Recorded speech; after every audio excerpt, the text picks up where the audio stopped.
So, I'm with Robert Fulford. Robert, how long have you been playing the game and why did you start?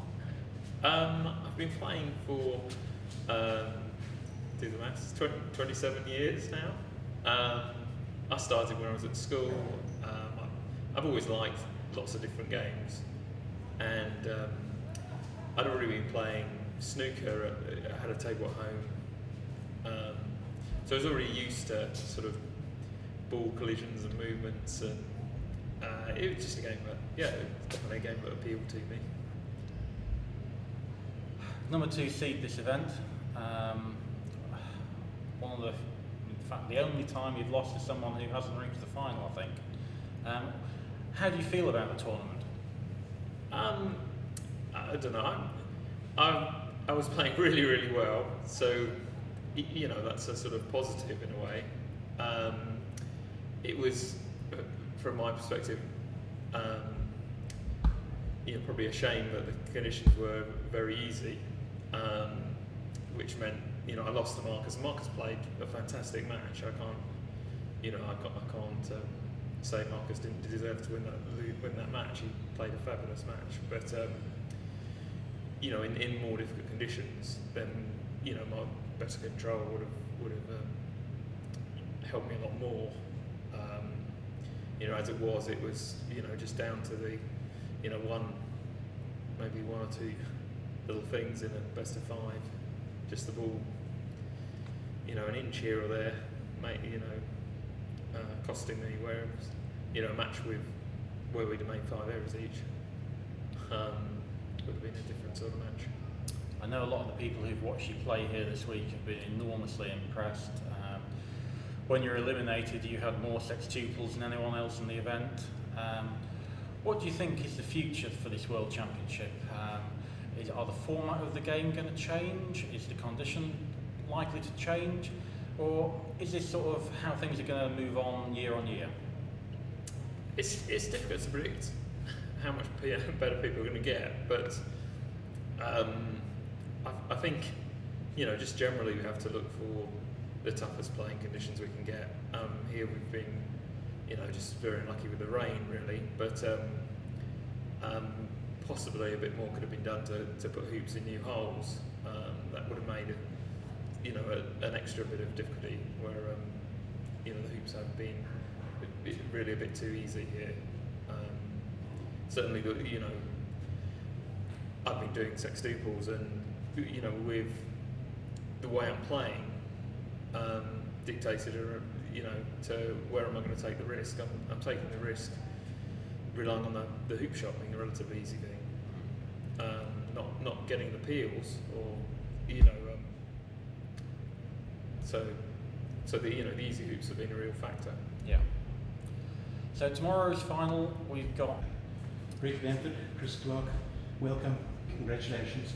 Chris is going to go through a couple of issues, probably starting with how you play croquet, when you started playing croquet, and things like that, and then onto the game today. So Rich, when did you start playing croquet for the first time?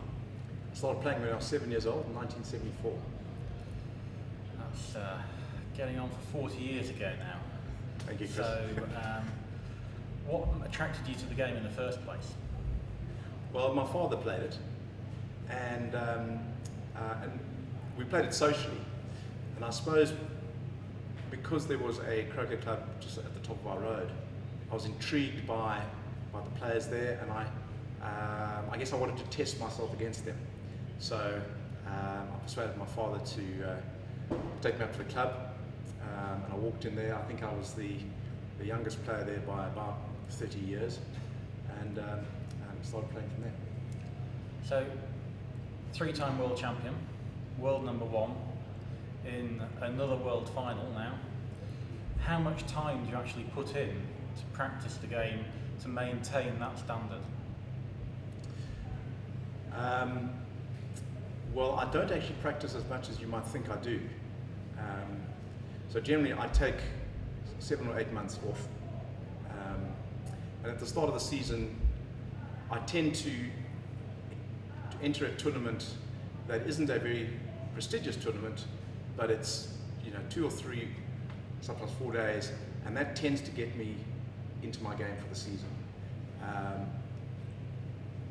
every 2 or 3 years I might spend a week practicing 4 or 5 hours a day, and that's primarily on my swing, and that I find tends to keep me at my peak. So today you've won the semi-final, Yeah. 3 games to 1, 2 sextuples in that final, in that semi. Very, very impressive performance. What's going to be different tomorrow? There'll be more people. The pressure will be the same.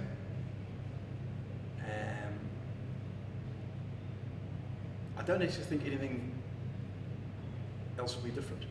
So from a tactical perspective, you're going to go into both those matches with the same concepts as to how the matches are going to pan out tactically. Yes, look, I suspect that Robert will probably lift his game a bit. I'm not sure that he hit terribly well in this semi, although you may know a bit more about that than me. So I suspect that he will hit slightly better.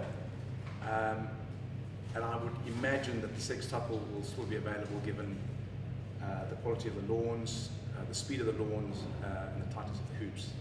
I think that they're struggling to get the hoops really tight, and obviously the courts aren't very fast. I anticipate that they'll be 11, perhaps 11 and a half. So I suspect the sextuple will still be the match-winning or the game-winning tactic for me. I think it's probably something that Robert has to develop, build into his armory. In time. Yeah. Yesterday was a little bit different. You're playing Stephen Forster. Again, it all looks like it's going well, and then suddenly one long shot that turns into game all. The next we know it's game 5. The next we know you've missed what may well have been your last shot in the tournament. How do you mentally deal with such highs and lows, and I might be going out and I might be going through? It seems to be a game which can easily swing one way or another. Those thoughts don't cross my mind. The 3 devils are scrutiny, expectation, and consequence. And I think I've trained myself to completely ignore those 3 things. So, when I'm facing a last shot, all the consequence has been taken out of that. Whether I hit or whether I miss, nothing changes. I think that's a very good lesson for all players who are going through that. There are many things which you actually, to some degree, can't control, and all you can do is do your best when you're actually going out on the lawn. If I ask you a slightly different question, imagine Stephen had finished against you yesterday and you've been eliminated in the quarter-final. How do you deal with losing a tournament where you may feel that you might be the best player there, but you haven't actually made it even to the quarter-final, semi-final or final? That's a very good question. Fortunately I wasn't presented with that. I suppose if I had been, I think I'd have been quite pragmatic about it. Stuff happens, and just as long as you've given it your best shot, there's not much else you can do. So, thank you very much, Reg. Wish you all the best for tomorrow, and I hope it's a great final. Thank you, Chris. Thank you, Rich. 5, 4, 3, 2. Robert, congratulations on making it through to the final today. Do you want to tell everyone when you started playing? I started playing in 2004 when the local bowls club and croquet club Greenkeeper offered us lessons at bowls or croquet, and we tried croquet first, and my brothers and I, and haven't stopped since. And what attracted you to the game in the first place? That it was different. We didn't know much about it. We'd seen a bit of bowls and we'd played cricket. But it was just different. So you matched today. You lost the first game. You went game down in the second game. You missed your lift shot. Sorry, you went breakdown in the second. Missed your lift shot. What was going through your mind then? I was getting a bit worried because it looked like Marcus was going to finish that that second break and take 2 games to 0. I still felt all right, but yeah, I would have liked to have hit in earlier. Tomorrow you've got the defending champion, 3-time world champion, world number 1. Doesn't get much more difficult. Have you got anything lined up to be different tomorrow? No, I think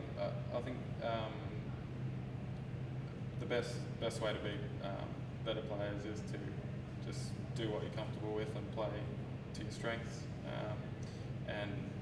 But again, I'll still have to play really, really well and shoot well, and not make any errors. And what do you think is going to be the key main point that determines who wins tomorrow's match? I think it'll be probably down to the shooting, who hits in the openings and who hits the lifts. Because the lawns are quite nice and easy to play on. I think it'll be really about shooting. Okay. That's fine. Now, I'll ask a question, Robert. You've got a number of brothers and come from a very well-known Croquet family. How do you manage to play them, and do you practice against them and with them, and what do you do with the family life with Croquet? We usually practice together. Don't usually play games, or we usually just go to practice together. Like we might have a hit of golf croquet or one ball, but no, not usually a competitive game. Good. So Simon, congratulations on a fantastic tournament. You've done incredibly well. What's been your favourite match of the tournament? Favourite match I think was today against Reg. It was just a pleasure to watch the man. And the sextuples, the control, the temperament, what do you think really sets Reg apart? It's just the metered approach, the deliberate nature, the way he plays every turn. It's just so elegant to watch. And well, you must be very pleased to have put up a decent performance. You took a game off him. Very few people have done that this tournament. And you must be very pleased with your own performance. No, I'm absolutely sure, Chris. If you were to say to me, you would reach the last 4 9 days ago, I would have said you're joking. And tell everyone how you started playing the game, Simon. I started playing croquet in a small country town in South Australia when I was 8 years old. I was out for a ride on my push bike one day and I saw the ladies playing, and I stopped by the fence to watch, and they said, "Oh, come inside and have a hit." And from then my mother learned, and we both played together. That's great. You played in the Robertson Shield in 2003. Yes. Are you aiming to get back into the 2013-14 Australian team? There was no real thoughts of that early on in the piece, because I haven't been playing a lot lately, but this makes you think of many things. And has this World Championship motivated you to play more, enter more tournaments, and really focus on achieving this level of performance on a regular basis? I think that it's going to motivate me a lot more to play more tournaments. Just the availability of time is the biggest constraint. And tomorrow's final, we've got Robert Fletcher, Australian number 1, and we've got Reg Bamford, world number 1, 3-time world champion. What do you think is going to happen in the final? I think it'll be Reg's final to win, and I wouldn't be surprised to see it go every game that he wins with sextuples. Very good. Well, that will be a good, entertaining final for everyone. Thank you.